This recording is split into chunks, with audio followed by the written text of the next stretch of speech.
예수가 흔들리면 다 흔들린다. 예수가 흔들리면 다 흔들린다라는 제목으로 하나님 말씀 증거하도록 하겠습니다. 우리가 교회 생활을 하는데 교회는 한 번도 완벽했던 적이 없습니다. 그래서 성경은 교회를 설명할 때 지어져 간다 또는 만들어져 간다 이런 식의 표현을 합니다. 그러니까 진행형이죠. 완성된 게 아니라는 것입니다. 다 된 게 아니라는 거예요. 이렇게 지어져 가고 있다 그런 얘기입니다. 그래서 잘 보면 교회는 부족합니다. 근데 부족하다 그래서 복음 전파가 안 된 게 아니에요.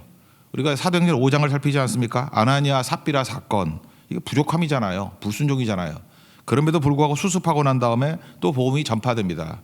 그래서 사도행전 5장 41절 14절 보니까 믿고 죽기로 나오는 자가 더 많아졌다. 남녀의 큰 무리가 되었다. 이런 얘기가 있습니다.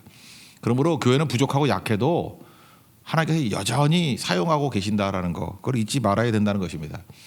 또한 한 세대가 무너집니다. 어떤 세대가 우르르 무너져요. 믿음이 다 무너지면 이제 어떡하나, 이제 절망이다. 이렇게 사람이 어둠에 대한 그 예측을 합니다. 근데 또 다음 세대가 또 이렇게 세웁니다. 대표적인 게 아하스 왕 때, 남쪽 유다의 아하스 왕 때 다 무너졌잖아요. 어떻게 이렇게 악한 왕이 다 있습니까? 근데 소망이 생겼죠. 히스기야 왕 같은, 이건 신앙의 기적이라 그러죠. 어떻게 아하스 왕 밑에 히스기야가 나올까? 이게 나온다라는 것입니다. 이건 뭐라고 설명해요? 우리는 많은 순간에 물론 그렇게 해야겠죠. 신앙 교육이 중요해 이런 얘기 하잖아요. 신앙 교육 잘 시켜야 자녀들이 잘 된다고. 예, 맞습니다. 그런데 신앙 교육을 못 시키는 시대가 오잖아요. 그러면 소망이 없나? 또 하나님께서 직접 키우시는 것 같아요. 그래서 설명이 안 돼요. 하나님이 하셨다. 하나님께서 이게 말도 안 되는 부모 밑에서 엄청난 신앙인이 나오게 만들어서 한 시대를 또 이끌어가기도 한다라는 것입니다. 그런 의미에서 우리 함부로 절망해서는 안 된다는 거예요. 뭐 겉으로 보고 어떻게 하나 그러는데 인간이 뿌렸다고 다 되는 게 아니라 하나님이 직접 하시는 일도 있다라는 것입니다. 교회도 마찬가지죠. 한 교회가 무너집니다. 그것만 바라보고 절망하지 말고요. 다른 교회를 통해서 또 일으켜 세우십니다. 성도 하나가 무너집니다. 그러면 다 끝났다 그러지 말고 또 다른 사람을 세워서 일으킨다라는 거예요. 최근에 제가 어떤 걸 봤는데 이렇게 뭐 유튜브인데 어떤 그 스님이 나오셔가지고 이렇게 문답을 하더라고. 질문하면 대답하고 질문하면 대답하고. 정확히 말해서 법륜 스님이에요. 내가 자주 보거든요. 법륜 스님. 자주 보는데 어떤 분이 이렇게 모자이크가 돼가지고 질문하는데 제가 교회 권사인데요. 뭐가 안 풀려서 기도하는데 기도가 안 됩니다. 스님 어떻게 해야 되죠? 그러더라고. 더 얘기는 안 하겠어요. 나 깜짝 놀라가지고 뭐 이런 게 다 있나. 엉터리죠. 그죠? 무슨 교회 권사가 스님한테 가서 묻고 그래. 이게 엉터리죠. 그러면 절망할 필요 하나도 없다라는 것입니다. 하나님이 그런 쓰레기 권사 버리고요. 또 새로운 사람도 이렇게 세워 주십니다. 잊지 말라고요. 그러니까 우리가 이런 거죠. 어떤 때는 엉터리 같은 목사를 바라보고 또 엉터리 같은 권사를 바라보고 어떤 때는 엉터리 같은 세대를 바라보고 어떤 때는 말도 안 되는 교회를 바라보고 뭐 한 성도를 바라보고 이럴 때가 있지 않습니까? 그러면 절망하죠. 다 무너졌다. 근데 잊지 마세요. 인간적인 이런 부분이 무너졌다 그래서 교회가 무너지는 건 절대 아닙니다. 하나님께서 부족해도 여전히 사용해 주신다는 거예요. 예수님만 믿고 흔들리지 않는 믿음의 종 되기를 바랍니다. 근데 문제는 뭐냐? 우리의 믿음의 핵심인 예수님에 대한 믿음이 흔들려버리면 진짜 다 무너져요. 오늘 제목하고 똑같습니다. 예수가 흔들리면 다 흔들린다는 거예요. 그래서 교회가 딴 거는 모르지만 우리 믿음의 내용인 예수님에 대한 믿음만 흔들리지 않으면 굳건하게 살 수 있다는 것입니다. 그래서 마귀는 항상 예수님 공격하는 거예요. 그러면 이건 진짜 위험한 일이고 끝장나는 일이고 이건 진짜 힘든 일이라는 것입니다. 그래서 골로새 교회가 에바브로에게 지금 편지 쓴 거래 그랬죠. 이 교회가 지금 흔들흔들합니다. 거짓된 사상이 들어와가지고 흔들흔들합니다. 어찌해야 됩니까? 근데 그 공격의 핵심 뭐 지금 인사하라고 기도하고 난 다음에 이제 본론이거든요. 어디서부터 시작을 해요? 예수님이 누구신가 이게 명확해져야만 교회가 명확해진다는 거예요. 예수님이 누구신가 이게 굳건해져야만 교회가 흔들리지 않고 굳건해진다는 것입니다. 나머지는 다 지엽적인 문제라는 거예요. 오늘도 예수님이 누구신가가 우리 가슴에 잘 새겨지는 믿음의 종 되기를 축원합니다. 오늘 이 설명대로 쭉 나가면 되겠는데 좀 이해를 편하게 하기 위해서 제가 순서를 좀 바꿀게요. 기본 틀이 되는 게 이제 19절 20절인데 기본 틀이 뭐냐? 제가 먼저 답을 얘기할게요. 두 가지식으로. 예수님은 다리라는 거예요. 브릿지. 예수님은 다리 역할을 하신다. 이거부터 시작해야 됩니다. 예수님이 누구신가? 예수님은 다리다. 예수님은 브릿지다. 뭐 브릿지 그 전도하는 뭐 내용도 있죠. 다리 전도 뭐 내용도 있는데 하여튼 예수님은 다리라는 거예요. 다리, 브릿지라는 거. 19절과 20절을 읽겠습니다. 시작. 아버지께서는 모든 충만으로 예수 안에 거하게 하시고 그의 십자가의 피로 화평을 이루사 만물 곧 땅에 있는 것들이나 하늘에 있는 것들이 그로 말미암아 자기와 화목하게 되기를 기뻐하심이라. 큰 구도를 보면요, 여기 하나님이 계시고 여기 내가 있어요. 인간이 있어요. 하나님이 있고 인간이 있어요. 그러면 이 둘 사이에 누가 있냐면 예수님이 계신다는 거예요. 예수님이. 그래서 우리가 하나님께 나아가려 그러면 그냥 못 가요. 왜냐? 어마어마한 간격이 있기 때문에. 근데 예수님을 통해서 하나님께 나아갈 수 있어요. 또 반대로 하나님께서도 우리 인간에게 직접적으로 일하시지 않아요. 뭐 하나님 그런다 하나님 직접 보여주거나 그러지 않아요. 항상 예수님을 통해서 하나님은 또 일을 하셔요. 그래서 이게 구도가 중요한 겁니다. 하나님과 나 사이에 예수님이 중간에 계신다. 그래서 우리가 하나님께 나아갈 때 예수님을 통해서 나가죠. 기도할 때 예수의 이름으로 기도하잖아요. 그죠? 예수님 통해서. 그리고 하나님께서도 그냥 일하는 게 아니라 우리에게 축복을 주시고 은혜를 주시고 또 어떤 때는 능력을 주실 때 예수님을 통해서 주신다는 거예요. 하나님 직접 주는 게 아니라는 거예요. 그러니까 예수님이 항상 중간에 계신다. 이 구도를 잊지 말아야 된다라는 것입니다. 그래서 그 예수님도 그러잖아요. 내가 그냥 일하는 게 아니라 아버지의 뜻을 통해서 일하신다. 요즘에 자주 보는 게 요한복음이니까 6장 38절 보니까 내가 하늘에서 내려온 것은 내 뜻을 행하려 함이 아니요 나를 보내신 이의 뜻을 행하려 함이니라. 그러니까 하나님의 뜻이 그냥 이루어지는 게 아니라 누굴 통해서 이루어져요? 예수님께 와서 예수님을 통해서 하나님의 뜻이 이루어진다라는 거예요. 이제 아시겠죠? 그래서 우리가 하나님께 올라가는 것도 예수님을 통해서, 하나님께서 내려오는 것도 예수님을 통해서. 그러니까 우리 기도가 하나님께 올라가는 거잖아요. 예수님을 통해서 기도하는 거. 예배도 하나님께 예배 드리는 거 아니야. 예수님을 통해서 예배하는 거예요. 그래서 예배하는 자는 어떻게 예배하라고요? In spirit, 성령 안에서. 또 하나 in truth, 진리가 예수님이니까. 진리랄지니 진리가 너희를 자유케 한다. 예수님을 통해서 하나님 앞에 예배할 수 있다는 것입니다. 또 하나님께서 우리에게 주시는 게 뭐예요? 축복 주시고 은혜 주시고 능력 주시고 다 누굴 통해서 와요? 예수님을 통해서 온다. 이제 선명해지죠? 예수님은 브릿지다. 예수님은 다리다. 이게 꼭 필요하다라는 것입니다. 그 다리가 왜 필요할까? 하나님과 우리 사이의 간격이 너무너무 크기 때문에 그래요. 하나님은 뭐 그냥 말로만 설명할게요. 그냥 엄청 크신 하나님, 크신 주께 그냥 크신 하나님. 우리는요 너무 비천한 죄인이에요. 그러니까 이 간격이라는 게 이게 건널 수 없는 간격이에요. 어마어마한 간격, 그죠? 어마어마하게 이게 다른 걸로 메울 수가 없어요. 다리를 놓을 수가 없어. 뭐 이렇게 얘기하면 되나? 서울에서 LA까지 다리를 놓는다 불가능하죠. 어마어마한 간격이니까. 근데 그건 오직 예수님이라는 다리로만 연결될 수 있다는 거예요. 다른 길이 없다는 거예요. 어떤 거로 우리 철학, 종교, 뭐 우리 사상 이런 거 갖고는 다리가 되질 않아요. 제주도도 다리를 못 놓는데 뭐 그 가능하겠어요. 근데 그 어마어마한 간격을 예수님만이 메꿀 수 있다. 이거 비슷하게 설명하는 게 이사야 55장 8절 9절 우리 자주 인용되는 말씀 아닙니까? 내 생각은 너희 생각과 다르다. 생각 문제. 내 길은 너희 길과 다릅니다. 그래서 뭐라고 얘기해요? 이게 하늘과 땅 같다는 거예요. 하늘이 땅보다 높은 가치. 그러니까 하늘 땅 그럴 때 우리 제일 크다 그러잖아요. 뭐 차이가 제일 큰 걸 뭐라 그래요? 하늘과 땅 차이 뭐 그러잖아요. 그죠? 그렇게 설명하고 있어요.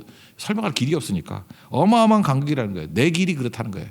내 길이 너희 길과 다르고 내 생각이 너희 생각과 다르다. 그러니까 하나님은 어마어마하게 크신 분, 우리는 어마어마하게 낮은 존재. 나갈 길이 없어요. 간격이 너무 커서, 간격이 너무 커서.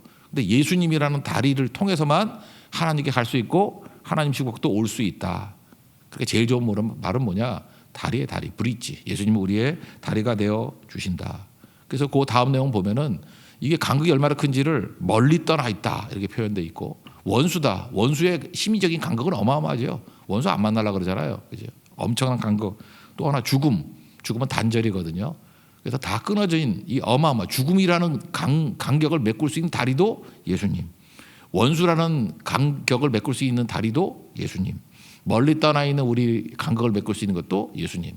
예수님은 다리 되신다. 그죠? 교량 되신다. 브릿지 되신다. 21절 22절 읽겠습니다. 시작. 전에 악한 행실로 멀리 떠나 마음으로 원수가 되었던 너희를 이제는 그의 육체의 죽음으로 말미암아 화목하게 하사 너희를 거룩하고 흠없고 책망할 것이 없는 자로 그 앞에 세우고자 하셨으니.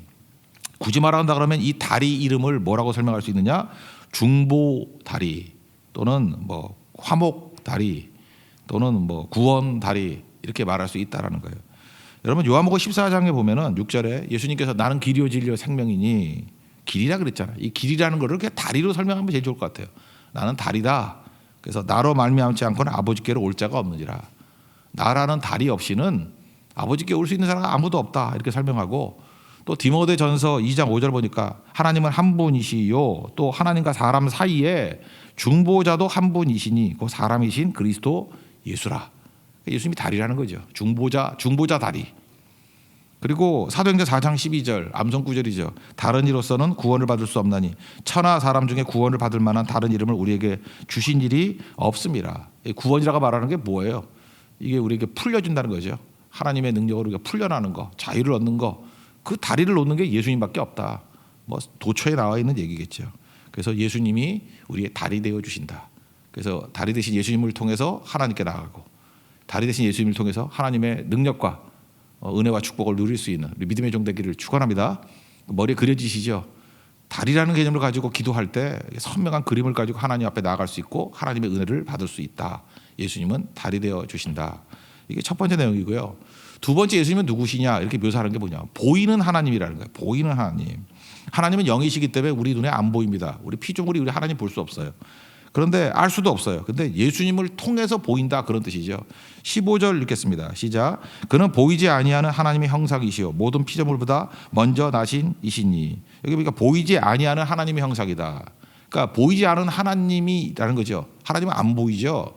근데 안 보이는 하나님을 우리가 이게 육체를 가지고 볼 수 있는 하나님으로 이렇게 인식하게 만드는 게 누구예요? 예수님이라는 거예요. 그러니까 예수님은 이퀄 보이는 하나님이에요. 그래서 하나님에 대해서 이렇게 추상적으로 생각할 거 없다는 거예요. 우리 몰라요, 하나님. 저 멀리 계신 너무 크신 하나님이기 때문에. 근데 우리를 보여주시려고 예수님이라는 육체를 가지고 보이는 하나님으로 오셨다라는 것입니다. 이거 잘 궁금하면요. 작년인가 요한복음 14장 강의했던 거 내용 보면 좀 자세히 나와요. 빌립이 하나님 보여주세요 하는 내용 나오잖아요. 일반론으로 한번 본다 그러면 인간은 하나님을 볼 수가 없습니다. 왜? 본질상 우리 피조물이기 때문에. 한계가 있는 피조물이 전능하신 하나님을 경험할 수 없죠. 불가능하죠. 개미가 인간을 어떻게 경험하겠어요? 차원이 다르니까. 그러니까 우리가 보여주면은 뭐 이렇게 개미가 알 수 있을까? 우리가 멀리 다니면 개미가 우리를 어떻게 알아요? 전혀 모르는 거죠. 그런데 이게 레벨이 같아야 돼. 같은 레벨이 돼야지 인식할 수 있거든요. 그러면 우리가 하나님을 알 수 있으려 그러면 우리가 하나님이 돼야 돼. 근데 인간이 하나님이 될 수 있어요?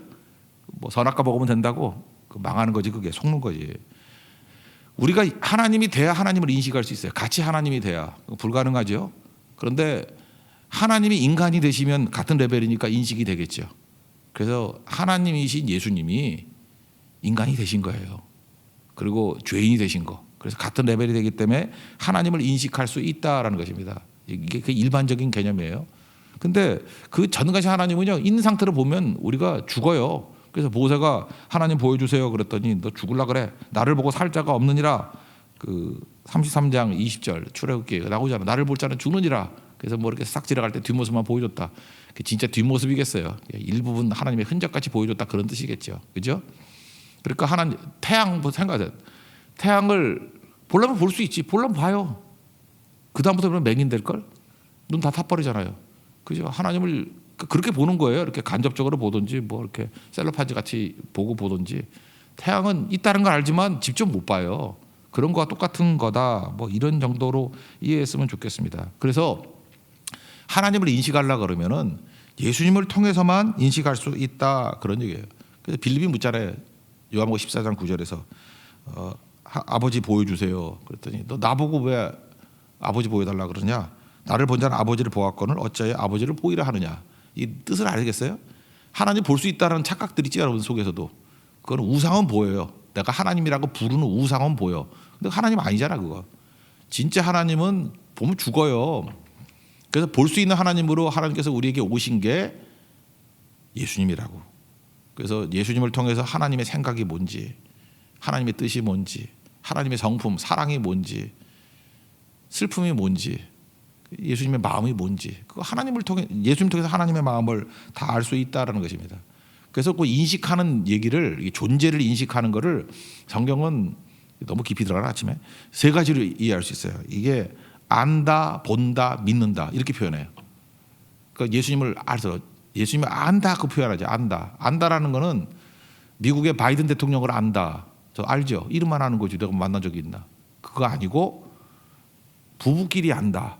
안다는 야다라는 게 그런 뜻이가 알다. 다르죠. 예, 그런 차원. 그러니까 안다라는 거는 남편과 아내 사이에 알게 되는 관계 이런 거예요. 알다. 예수님과 우리 사이가 그렇게 체험되는 거죠. 그 다음에 또 하나가 본다. 그럴 때 껍데기 보는 게 아니고 우리 뭐 얼굴 보고 이런 게 아니라 내면에 있는 영을 본다. 마음을 본다. 난 널 보니까 슬픔이 보여. 뭐 이런 말 쓰잖아요, 그죠? 사랑하면 그게 보이거든요. 그게 체험이에요. 또 다른 말로 믿는다. 믿는다는 맡긴다는 거거든요. 이게 다 똑같은 의미인데 이렇게 다르게 쓰인다고요. 이게 바로 뭐예요? 존재에 대한 체험. 그러니까 하나님에 대한 체험을 어떻게 할 수 있어요? 예수님을 아는 걸 통해서, 예수님을 보는 걸 통해서, 십자가에 예수님 보는 걸 통해서, 그죠? 그 다음에 또 하나가 뭐예요? 믿는 걸 통해서. 이게 지금 교구적으로 막 사용이 됩니다. 로마서에는 뭐 믿는다고 표현되어 있는데, 그다음 에베소에서는 뭐 안다고 표현되어 있고, 그죠? 또 그다음에 요한복음에서는 본다고 표현되어 있고, 이렇게 된다는 거예요. 뭐 이 정도로 해서 뭐 이해 못하면 말아야지 뭐 성령이 없는 거예요. 그죠? 성령이 계시면 이거 이해가 돼. 이 정도면 예수님은 보이는 하나님이시다.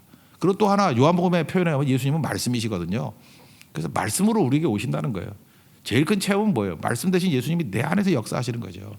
그래서 이렇게 말씀을 듣잖아요.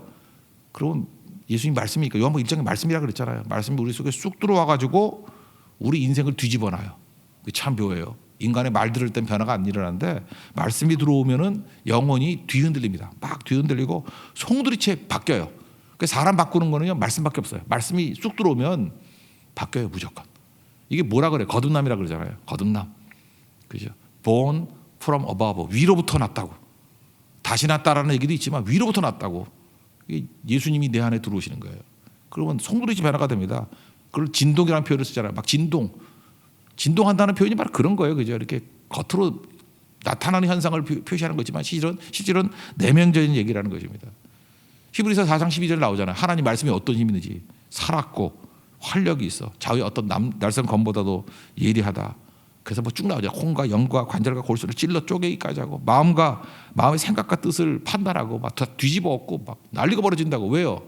생명이기 때문에. 그래서 예수님은 보이는 하나님이시다. 그래서 하나님의 인식은 예수님을 통해서만 인식할 수 있다. 이거 꼭 붙으시기 바랍니다. 그래서 보이는 하나님 되신다. 그게 예수님이라는 것입니다. 두 가지 얘기했죠. 예수님은 달이다. 두 번째, 예수님은 보이는 하나님이시다.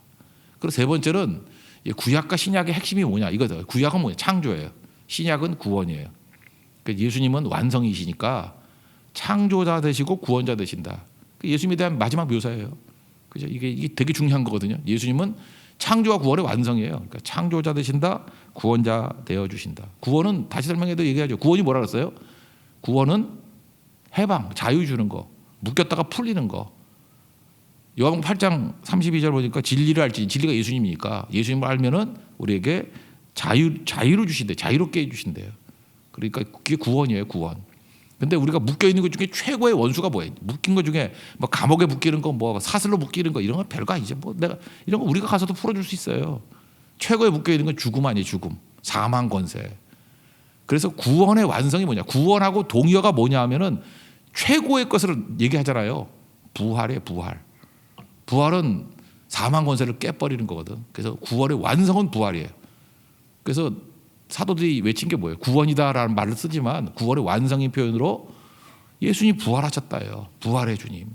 사망 권세 깨셨다. 부활절마다 찬양하잖아요. 그죠? 구원의 완성은 부활이에요. 부활. 제자들 그렇게 말씀 듣고 돌아다니다가도 몰랐는데 부활 이후에 변화되잖아요. 부활 이후에 완전히 새 입을 얻잖아요.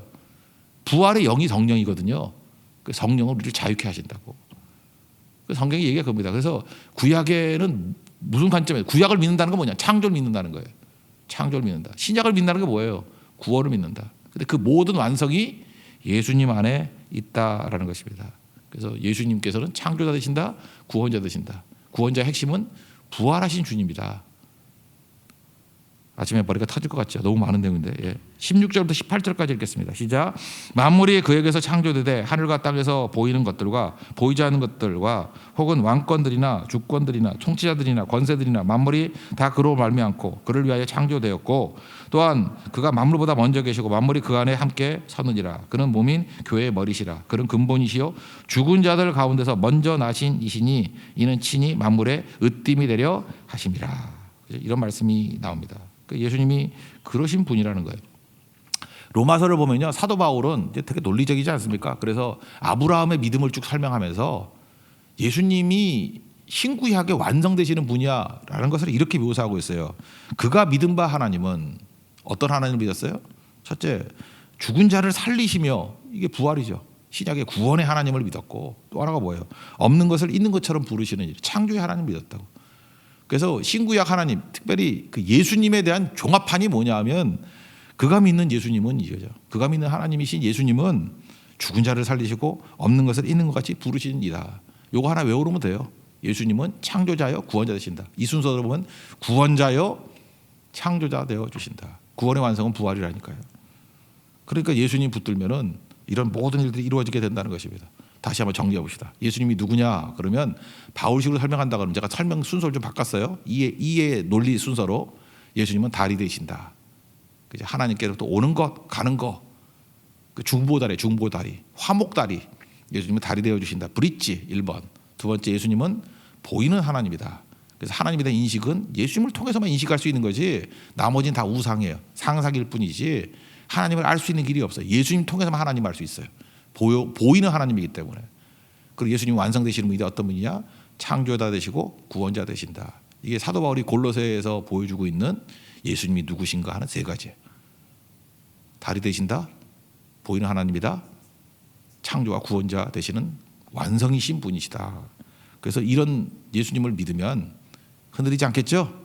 그래서 마지막 23절이 이러면 안 흔들려 그런다고. 그리고 이 예수님을 만민에게 전파해야 돼. 그리고 나는 그 전파하는 복음의 일꾼이야. 알아듣겠니? 그거예요. 알아듣겠습니까? 아멘. 예, 그럼 끝나는 거예요. 이제 마지막 읽읍시다. 23절 읽겠습니다. 시작. 만일 너희가 믿음에 거하고 터 위에 굳게 서서 너희 들은 바 복음의 소망에 흔들리지 아니하면 그리하리라. 이 복음은 천하 만민에게 전파된 바요 나 바울은 이 복음의 일꾼이 되었노라. 오직 예수님밖에 없습니다. 예수님이 누구신지 명확히 알고 우리는 부족하고 연약하지만 그것 때문에 흔들리지 않아요. 근데 예수님이 누군지에 대해서 딴소리하기 시작하면 교회는 흔들흔들한다라는 것입니다. 그게 이단이고 그게 마귀의 공격이에요. 명확하게 예수님이 우리의 중보자 되신다는 것, 달이 되신다는 것, 예수님은 보이는 하나님이라는 것, 그 예수님은 창조주와 구원자 되시고 구원의 완성이 부활이니까 부활하신 주님이라는 것을 고백하고 간증하고 붙들 수 있는 믿음의 신실한 종 되기를 축원합니다. 오늘도 그 예수님께 구하고 응답받는 시간 되기를 축원합니다. 예, 다 같이 자리에 일어나겠습니다. 리빙 홉 1절과 2절 찬양하겠습니다.